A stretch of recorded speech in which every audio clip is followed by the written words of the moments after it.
Fala pessoal, beleza? Eu sou o Fábio e esse é o canal de resenhas dos Perdidos no Tempo. Aqui a gente fala de quadrinhos, fala de RPG, fala dos dois misturados, faz unboxing de vez em quando. Então se você gosta desses assuntos, mas está chegando agora, se liga aí, dá uma explorada no canal, assiste alguns outros vídeos e se você curtir, se inscreve aí, ativa o sininho para não ficar de fora das nossas resenhas, beleza? Toda segunda e quarta tem vídeo novo e eventualmente às sextas-feiras também. Então, para a gente começar o nosso papo de hoje, a nossa resenha vai ser sobre RPG. A gente vai continuar aqui explorando o universo do Caronte, a Crônica dos Penitentes. Esse RPG nacional que a gente está explorando aqui capítulo a capítulo, né? Quem está ligado no canal, quem está inscrito sabe. Mas eu vou deixar de qualquer modo aqui o card da nossa playlist específica do Caronte, caso você tenha perdido algum vídeo ou queira refrescar aí a memória antes da gente seguir em frente, beleza? Mas para o ceifeiro que está em dia aí, que está ligado no movimento, sabe que a gente já está aqui no nosso capítulo 7, né? Falando dos antagonistas. Já falamos de alguns deles nos vídeos anteriores, mas dando prosseguimento aqui, hoje a gente vai entrar aqui num bate-papo sobre as bruxas, beleza? Como é que as bruxas se encaixam nesse universo do Caronte, né? Nesse cenário tão interessante. Bom, as bruxas, elas são ditas aqui pelo livro que elas são as guardiãs da energia da trama. A trama, como a gente sabe, é aquele tecido, né, que compõe toda a realidade. Tudo que existe está inserido de alguma forma na trama. E os efeitos mágicos ou feitiços ou rituais, enfim, que a gente comentou também em vídeos anteriores, nada mais são do que manipulações desses fios da trama, né? Então, as bruxas, elas seriam as guardiãs desse tecido. E elas seguem o fluxo natural da vida, né, das coisas, que é aquela ideia que a gente tem de nascer, crescer, envelhecer e eventualmente morrer. Por essa primeira informação, você já pode deduzir de antemão que as bruxas seriam inimigas ferrenhas dos necromantes. Correto? A gente falou dos necromantes no vídeo anterior, que eles se alimentam da morte e tal, do sofrimento, etc. Mas o livro deixa isso em aberto, no seguinte sentido. Ele diz que os relacionamentos das bruxas com os necromantes e os feiticeiros, que a gente vai falar um pouquinho mais adiante, eles podem variar caso a caso. Ou seja, você, enquanto narrador, tem liberdade para criar uma situação em que talvez eles precisem agir juntos, ou determinar já de antemão que eles são inimigos ferrenhos e acabou-se. Enfim, isso aí fica a seu critério, mas o livro deixa essa porta aberta, beleza?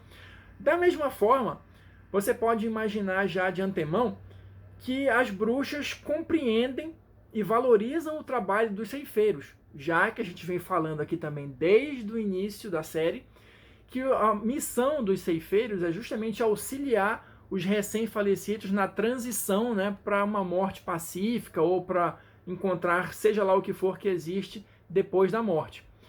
Beleza, normalmente seria assim, mas podem existir pontos aí de fricção, de atrito entre esses dois grupos, né? Um exemplo que o livro dá aqui, justamente por as bruxas terem essa questão de proteger a vida, talvez elas não entendam muito bem, ou melhor, elas entendem, mas talvez não aceitem muito bem, quando um ceifeiro chega para levar a alma de uma criança, por exemplo, né?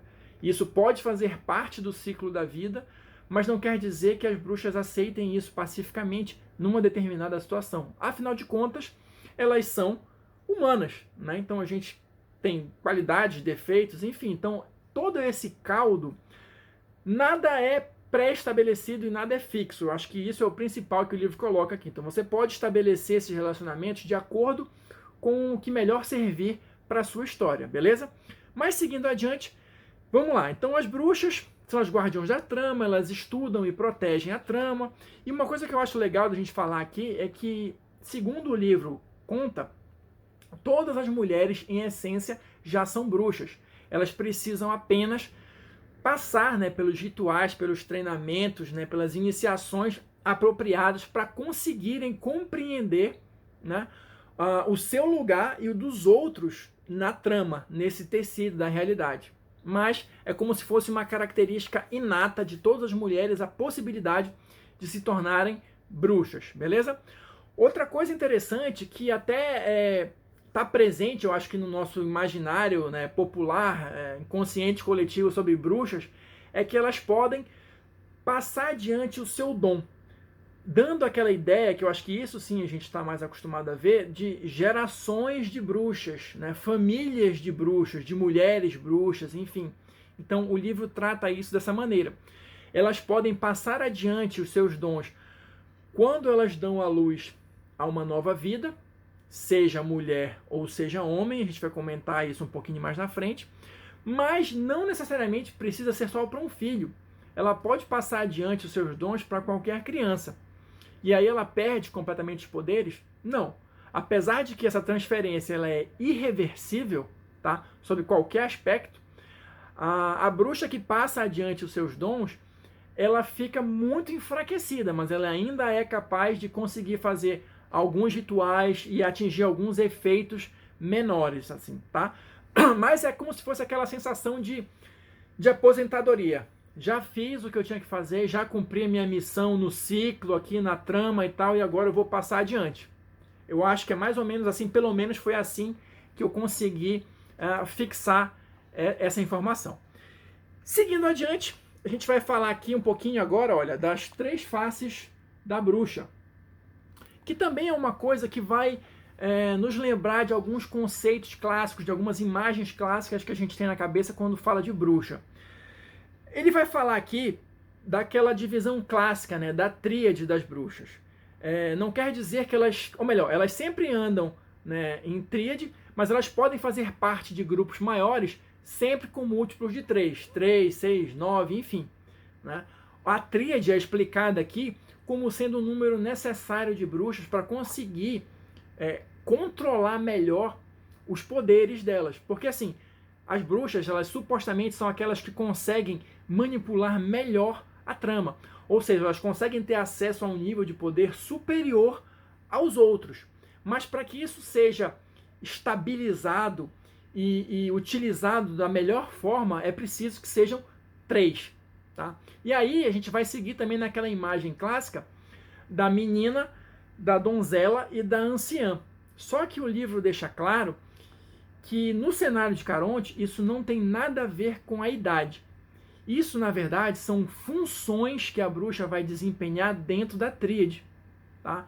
Não necessariamente ligado à idade que ela tem.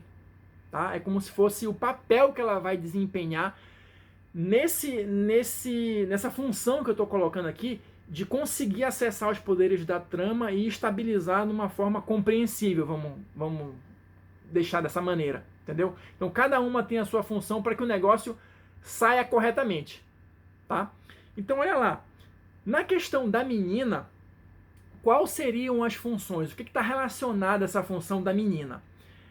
Seria a função de filtrar a energia, tá? E tornar ela construtiva de alguma forma. A gente sabe que essa movimentação da trama, na verdade, ela significa você ir tirando energia de algum lugar e transformando em outra coisa, ou redirecionando essa energia. Então a função da menina seria essa, de filtrar essa energia da trama de uma forma construtiva. E o livro dá uns exemplos aqui também de magias ou efeitos pessoais que estão associados a essa função da menina, que seriam magias de cura, né, de criação, de canalização de energia. Tá? A próxima seria aqui a donzela. Tá? E uma coisa que é interessante também, olha, porque ele associa essas funções com outras características do jogo. Então, por exemplo, a menina está associada com a virtude. A donzela está associada aqui com a exaltação. Tá? E a donzela, qual seria a função dela na tríade?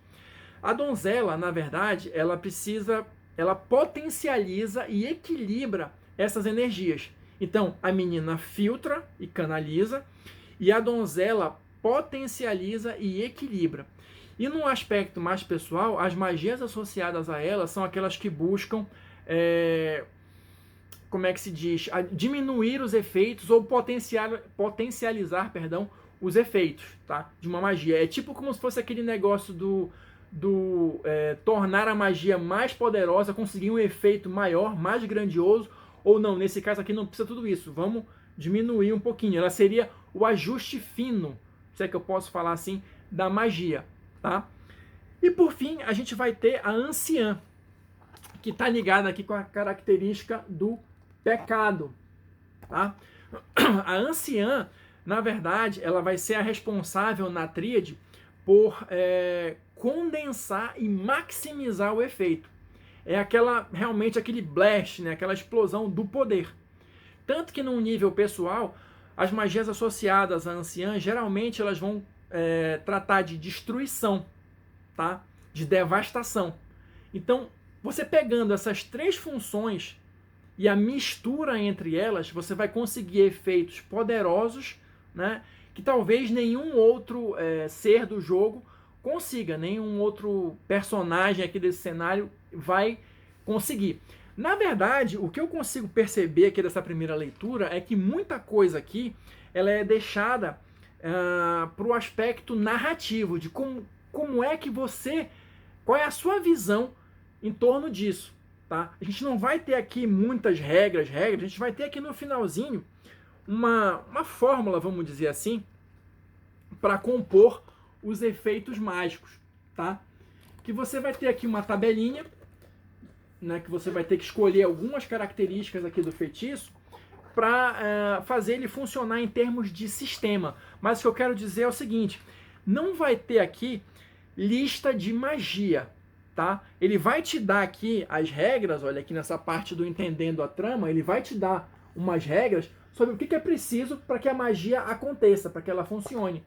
E vai ser justamente aqui a essência, eu vou pedir licença só para ler um pedacinho aqui para vocês, que diz o seguinte, a essência é o primeiro passo, ou a primeira parte do verbo original. Se baseia a origem da energia que será moldada em algo novo dentro da trama, tá? Esse seria o primeiro componente. O segundo seria a vontade. É o desejo que o personagem possui de causar o efeito de mudança na trama. E por fim, a forma, que vai representar o efeito final que a magia causou na trama, onde a essência e a vontade se encontram, dando forma à matéria existente na trama da realidade. Ou seja, são aspectos gerais, são aspectos, no meu entendimento, mais narrativos para você compor os efeitos que você quiser. E aqui, nessa tabelinha que eu tinha mostrado, você vai ter alguns modificadores, tá? Para fazer o negócio funcionar em termos de sistema. Então, por exemplo, na vontade aqui, se é uma vontade banal, aí ele dá um exemplo aqui, é um efeito que vai gerar a sua comodidade. Você tem um modificador X aqui, que é mais difícil, né? Se é necessária, ou seja, para manter a sua saúde, você vai ter um outro modificador. No caso aqui da essência, você pode focar em algum objeto para te ajudar a fazer a magia. Se for uma coisa única, por exemplo, uma alma, um óvulo, etc., isso vai te adicionando modificadores que podem contribuir para deixar a magia mais fácil ou mais difícil, entendeu? Mas no final das contas, eu acho que isso é tudo muito mais narrativo do que regra, entendeu? Pelo menos foi com essa visão que eu encerrei a minha leitura aqui desse capítulo. E só para a gente fechar, a gente vai ter aqui a questão dos feiticeiros, né? Eu falei das bruxas, falei que as bruxas essencialmente são mulheres, né? Toda mulher já nasce bruxa, vamos colocar assim, mas eu falei que elas podem passar os poderes também para qualquer criança, seja homem ou seja mulher. O livro vai tratar esse conceito de feiticeiro aqui como uma coisa genérica, tá? Então, tudo que não for bruxa e necromante vai ser feiticeiro. Qualquer outro tipo de magia que você puder imaginar ou que você tenha pesquisado pode ser usado aqui em Caronte sobre esse rótulo, né, vamos colocar assim, de feiticeiro. Mas o que tem de destaque aqui para eles? Os feiticeiros, eles precisam também de um treinamento e de um ritual de iniciação. E por isso que talvez eles não sejam tão comuns. Porque ele vai colocar aqui, olha só, vão precisar justamente desses dois requisitos para você ter um feiticeiro. Você vai precisar de um mestre, né, e que encontre alguém que tenha ali aquela chama, né, aquela percepção, aquele potencial. Não é uma coisa tão genérica como no caso das bruxas, que toda mulher supostamente não, toda mulher já tem esse potencial para se tornar uma bruxa. No caso dos feiticeiros, não. é preciso selecionar pessoas que tenham aquele potencial. E se essas pessoas não tiverem o treinamento adequado, elas nunca vão desenvolver poderes. Podem ser aqueles casos de que pessoas que coisas estranhas acontecem ao redor deles, situações inusitadas e tal, mas eles não vão de fato conseguir manipular a trama se eles não tiverem um mestre que ensine para eles como fazer isso, né? Então, por isso, talvez os feiticeiros sejam mais raros ou mais difíceis de se encontrar do que as bruxas, por exemplo. Beleza? Bom, eu vou ficando por aqui, a gente encerrou mais uma parte aqui do capítulo 7, ainda não esgotamos todos os antagonistas, e só para dar um gostinho para vocês, no próximo vídeo a gente vai começar a falar aqui de mortos-vivos, tá? Vampiros, corpo seco e outros. Então, se você curtiu, assistiu o vídeo até aqui, muito obrigado, deixa aí o seu like, o seu dislike. Lembrando, o espaço dos comentários está aí, deixa a sua sugestão, o seu comentário para a gente ir construindo o canal juntos aqui, beleza? Então a gente se encontra numa próxima resenha.